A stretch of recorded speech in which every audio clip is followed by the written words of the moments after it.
Bonjour et bienvenue dans le 19e épisode du défi J'envoie 2025. Est-ce que tu as écouté les 18 épisodes que j'ai enregistrés chaque jour de ce mois? Si tu ne l'as pas fait, va vite rattraper ton retard et faire tienne les plus de 18 épiphanies que je t'y partage, tout en respectant chaque jour la consigne d'enregistrement qui m'est imposée par le défi. Aujourd'hui, dans le cadre de ce défi J'envoie 2025, la consigne est collabore avec un invité inattendu pour un épisode spontané.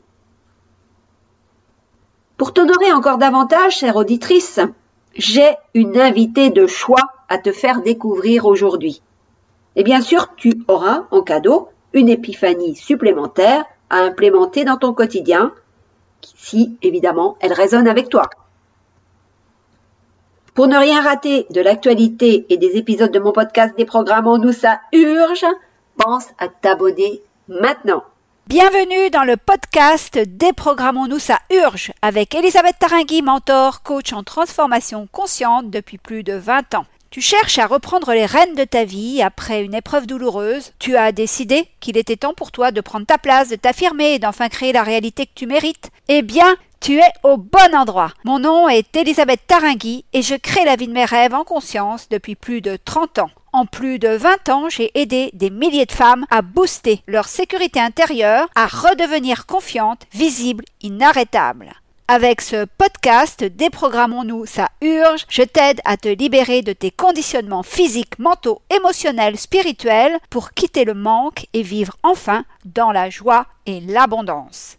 J'ai vraiment à cœur que tu entres dans ce cercle de transformation à ton tour. Tu vas enfin comprendre comment tu fonctionnes et les conséquences que ça implique. Tu vas pouvoir modifier tes fonctionnements conscients et inconscients pour redevenir pleine réalisatrice et actrice de ta vie.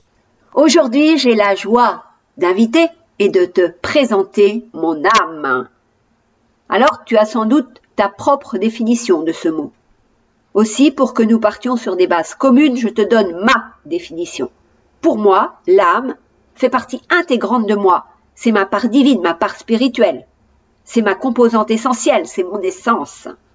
Et elle a besoin de mon corps physique d'humaine pour expérimenter pleinement l'incarnation sur la terre.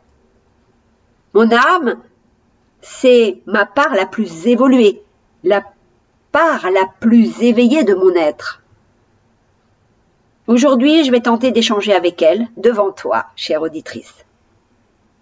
Je parle à mon âme chaque jour, mais nos échanges se font d'habitude dans la discrétion, dans l'intimité. Pour entendre la voix de mon âme, il y a une condition indispensable. Il faut le silence absolu. C'est rare de nos jours, dans nos villes occidentales, d'avoir la joie du silence. Il y a du bruit partout, des voitures, des deux roues, des gens qui parlent, de la musique même dans les salles d'attente des médecins. Tout est-il fait pour nous éloigner de notre âme? Ce vacarme ambiant est-il là pour nous empêcher d'entendre la voix de notre âme? Comme je suis une femme libre, qui n'est soumise à aucun diktat sociétal, je crée mes moments de silence au quotidien. Déjà, dès mon réveil, une phrase me traverse. Mon âme me parle, alors que je suis encore à moitié endormie et à moitié consciente. C'est une inspiration divine pour solutionner un problème. C'est une inspiration pour diffuser mon message. C'est un mot de réconfort, etc. À chaque réveil, sa surprise, son cadeau de mon âme. Oui, chère Elisabeth, et moi, ton âme, je te réponds quand tu prends un temps de silence pour bavarder avec moi ou pour me demander de l'aide. Bon, chère auditrice, malheureusement, je dois interrompre cet épisode spontané et ce dialogue avec l'âme, car la réalité terrestre reprend le dessus. J'ai, semble-t-il, une autre invitée surprise, qui en plus est ma colocataire. Et l'urgence, c'est de capturer cette souris qui a élu domicile chez moi et dont je viens de découvrir la présence. Allez, on se dit à demain. D'ici là, rappelle-toi, tout est possible tout le temps, dans la joie et l'abondance.